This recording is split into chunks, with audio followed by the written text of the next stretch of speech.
बिस्मिल्लाहिर्रहमानिर्रहीम। नाज़रीन अस्सलाम वालेकुम, मैं हूँ इमरान वसीम। नाज़रीन, जस्टिस काजी फ़ाइसा की जानिब से जुडिशल कमीशन के सरबरा chief justice of Pakistan justice Umar Ata Bandial को जजेस की नॉमिनेशन से मुतल्लिक जो ख़त लिखा गया है, उस ख़त ने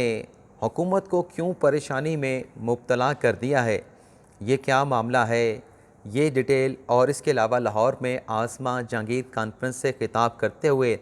जस्टिस काजी फ़ाइसा ने जो साबिक़ वज़ीर आज़म नवाज शरीफ की डिसक्वालिफ़िकेशन पर सवालात उठाए हैं, वो एतराज़ात जस्टिस काजी फ़ाइसा की जानिब से क्यों उठाए गए, ये डिटेल और इसके अलावा हमारे आज के प्रोग्राम की जो दीगर ख़बरें हैं उनकी तफसीलात भी आपकी खिदमत में पेश करेंगे।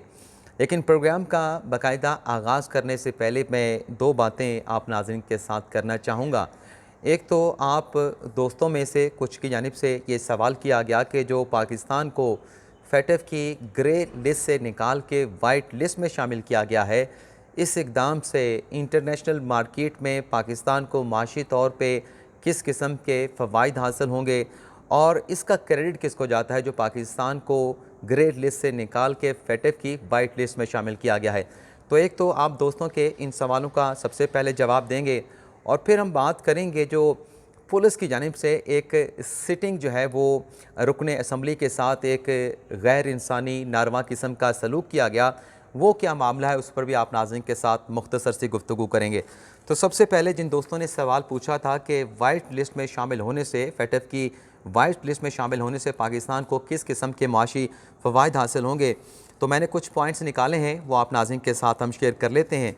एक तो नाज़रीन, इस इक़दाम से यानी जो ग्रे लिस्ट से पाकिस्तान वाइट लिस्ट में आया है, इससे पाकिस्तान की जो इंटरनेशनल मार्केट में जो ट्रेड है, जो तिजारत है, उसमें आसानियाँ पैदा होंगी। यानी जो पाबंदियाँ कुछ थीं फेटफ की ग्रे लिस्ट की वजह से, वो तमाम पाबंदियाँ ख़त्म हो जाएंगी और पाकिस्तान को इंटरनेशनल मार्केट में ट्रेड करने में आसानी होगी। दूसरा यह है कि आलमी सतह पर पाकिस्तान की माशी जो साख है उसमें इजाफ़ा होगा और जिसे हम FDI कहते हैं, बैरूनी बराह रास्त बैरूनी सरमायाकारी, उसमें भी इजाफ़ा होगा जो पाकिस्तान में बैरूनी सरमायाकारी आएगी।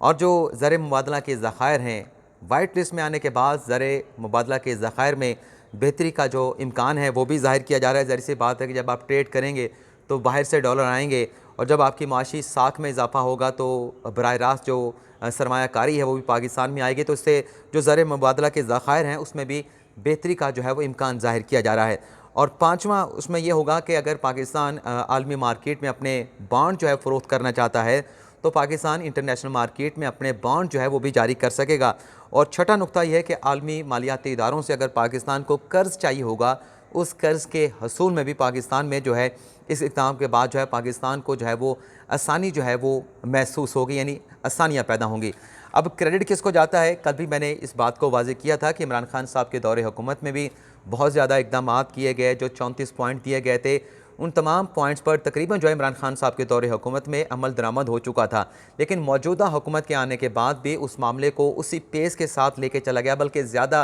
बेहतर पेस के साथ लेके चला गया, जिसका नतीजा ये निकला कि आज पाकिस्तान का जो नाम है वो ग्रे लिस्ट से निकाल के वाइट लिस्ट में शामिल किया गया है। लेकिन ये तो सिविल साइड के ऊपर जो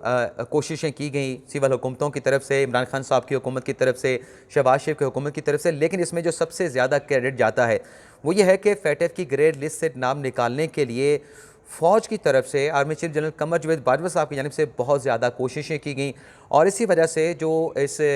मामले के हवाले से एक सेल कायम किया गया था वो GHQ में कायम किया गया था और तमाम जो एफ़र्ट्स की जा रही थी उन्हें स्ट्रीमलाइन करने के लिए और उनमें हार्मनी पैदा करने के लिए जो भी डायरेक्शन होती थी, जो भी मॉनिटरिंग हो रही थी, वो GHQ से की जा रही थी। तो इसमें फ़ौज का और army chief general Qamar Javed Bajwa साहब को भी फेटफ की ग्रे लिस्ट से पाकिस्तान का जो वाइट लिस्ट में आना है उनको भी इसका क्रेडिट जाता है। अब आप नाज़रीन पर डिपेंड करता है कि आप किसको ज़्यादा क्रेडिट देना चाहते हैं, लेकिन मेरी नज़र में मौजूदा हुकूमत और साबका हुकूमत को भी बहुत ज़्यादा क्रेडिट जाता है और सबसे ज़्यादा जो क्रेडिट है वो पाक फ़ौज का जाता है, आर्मी चीफ को जाता है। अब जो मैंने बात की थी कि पुलिस की जानिब से एक सिटिंग रुकने असम्बली के साथ नारवा सलूक किया गया, सबसे पहले तो आप ये तस्वीर देख लें और फिर मैं मुख्तसर सा कमेंट करूँगा और फैसला ये भी आप नाज़रीन पे छोड़ूंगा। ये आप नाज़रीन देख लें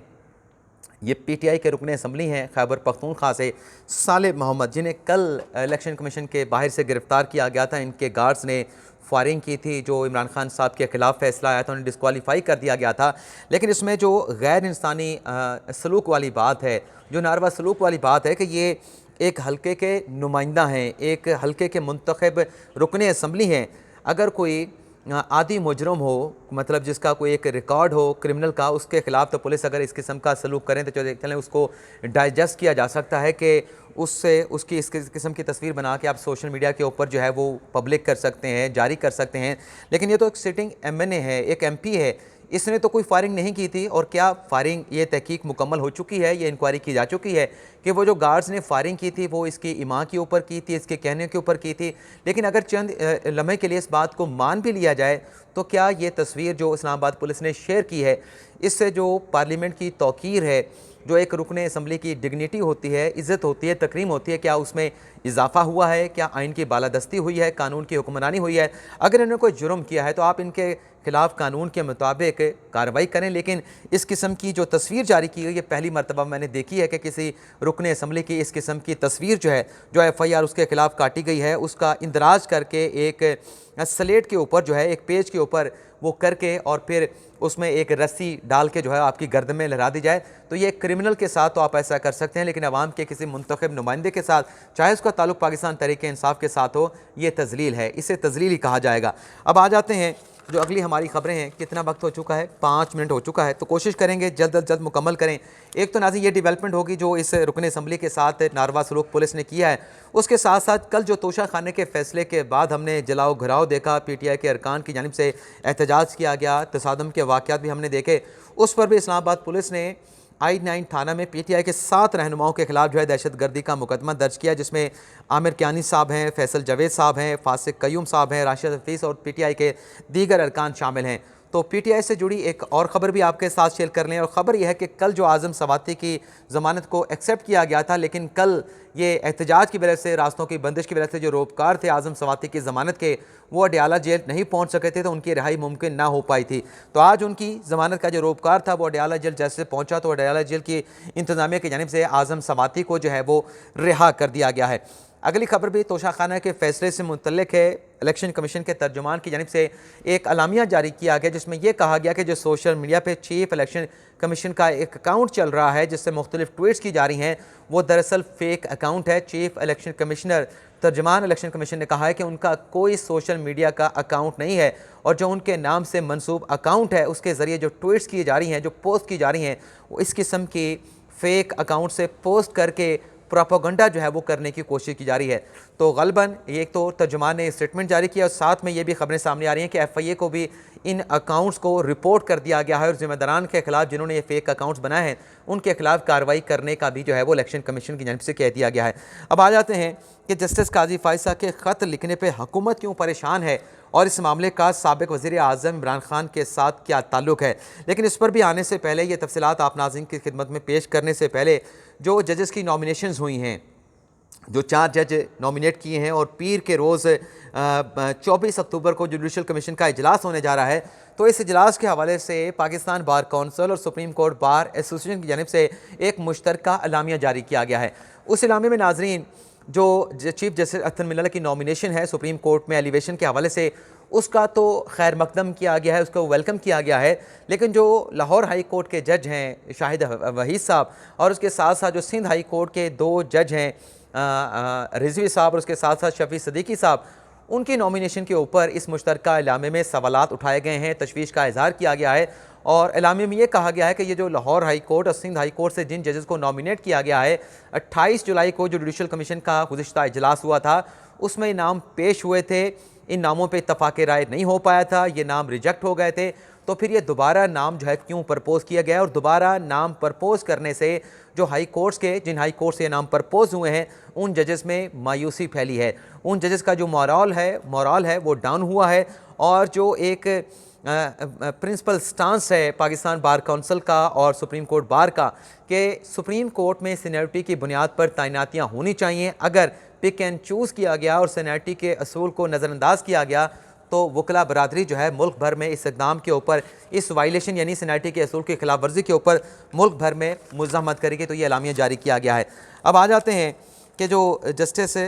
काजी फ़ाइसा साहब ने ख़त लिखा है, लेकिन ख़त से साथ मैंने ये भी जिक्र किया था कि आज लाहौर में आज़मा जहांगीर सालाना कॉन्फ्रेंस से खिताब करते हुए उन्होंने कुछ बातें की है, जिसमें उन्होंने साबिक़ वज़ीर-ए-आज़म नवाज शरीफ की सज़ा के ऊपर, डिस्क्वालिफिकेशन के ऊपर सवालात उठाए हैं। ऐसे जस्टिस काजी फ़ाइसा ने अपने खिताब में कहा कि फ़ौजी इदारे की बजाय आइन तोड़ने वाले जर्नील का नाम लेके उसकी मज़म्मत होनी चाहिए। यानी वो इदारों की बात कर रहे थे कि अगर जो इदारे हैं वो पाकिस्तान की ज़रूरत हैं, इदारों को हदफ़ तनकीद नहीं बनाना चाहिए, लेकिन अगर कोई इदारे का ऐसा शख्स है जो आइन की वायलेशन करता है, कानून की वायलेशन करता है, आइन की पासदारी नहीं करता, तो आप उसका नाम लेके उसको कंडेम कर सकते हैं, उसको तनकीद कर सकते हैं, लेकिन इदारों के ऊपर जो है वो तनकीद नहीं होनी चाहिए। और फिर जस्टिस काजी फ़ाइसा ने कहा कि अगर मेरा अख्तियार चले तो जनरल अयूब खान, जनरल ज़ियाउल हक और परवेज़ मुशर्रफ को मैं ब्लैक लिस्ट कर दूँ। और नवाज शरीफ की डिस्क्वालिफिकेशन की सज़ा से मुतल्लिक़ अपने खिताब में जस्टिस काजी फ़ाइसा ने यह कहा कि अदालती फ़ैसले में नवाज शरीफ को अपने बेटे से तनख्वाह ना लेने के ऊपर नाअहल कर दिया गया और फैसले में कहा गया कि आप सादिक और अमीन नहीं, यानी मुसलमान नहीं है। तो जस्टिस काजी फ़ाइसा ने कहा कि जो आइन है उसके अंदर या कानून के अंदर सिर्फ इंसदाद दहशत गर्दी का जो कानून है उसके अंदर तो JIT का जिक्र किया गया, इसके अलावा कोई पाकिस्तान का कानून निकाल के देख लें, पाकिस्तान का कॉन्स्टिट्यूशन निकाल के देख लें, आपको वहाँ पे मुश्तरका तहकीकात टीम यानी JIT की कोई प्रोविज़न नहीं मिलेगी। और साथ ही ये सवाल भी उठाया गया जस्टिस काजी फ़ाइसा की जानिब से, जो परवेज़ मुशर्रफ थे जिन्होंने मार्शल लगाया था, उन्हें आइन में जो तरमीम करने का अख्तियार दिया वो भी अदलिया की जानिब से दिया गया था। और जुल्फ़िकार अली भुट्टो जिससे कि फांसी का जो फैसला सुप्रीम कोर्ट से अपहेल्ड हुआ था, वो पाकिस्तान की अदालती तारीख़ का सबसे तवील फ़ैसला है। और अयूब खान पाकिस्तान के वो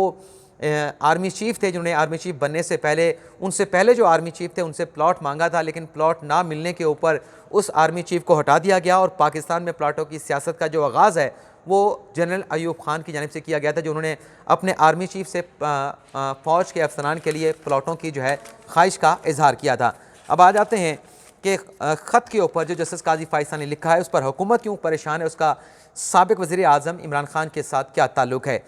आपको नाज़िम बता दें कि जो कंटेम्प्ट की एप्लीकेशन हुकूमत की जानिब से इमरान खान के ख़िलाफ़ दायर की गई थी, उस दरख्वास्त के ऊपर जब पहले रोज़ समाअत हुई, अभी पिछले हफ्ता, इसी हफ्ते में जो मेरे ख्याल में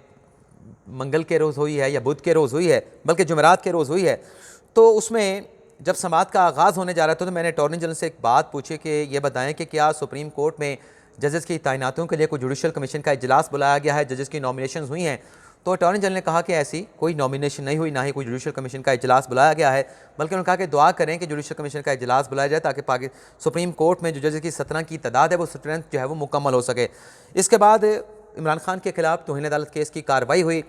नोटिस खान साहब को जारी नहीं किया गया, इमरान खान का जो मुमकिन लॉन्ग मार्च है उस पर स्टे ऑर्डर भी जारी नहीं किया गया, लेकिन जो रिपोर्ट्स इमरान खान के खिलाफ जमा हुई थी उनकी नकूल जो हैं वो अटॉर्नी जनरल को फराहम करने का हुक्म दे दिया गया। और जैसे ही अदालती कार्रवाई का इख्तिताम हुआ तो चंद घंटों के बाद जो है वो जजेस की नॉमिनेशन सामने आ जाती हैं, जुडिशल कमीशन का इजलास पीर यानी 24 अक्टूबर को बुलाने की खबर भी सामने आ जाती है। तो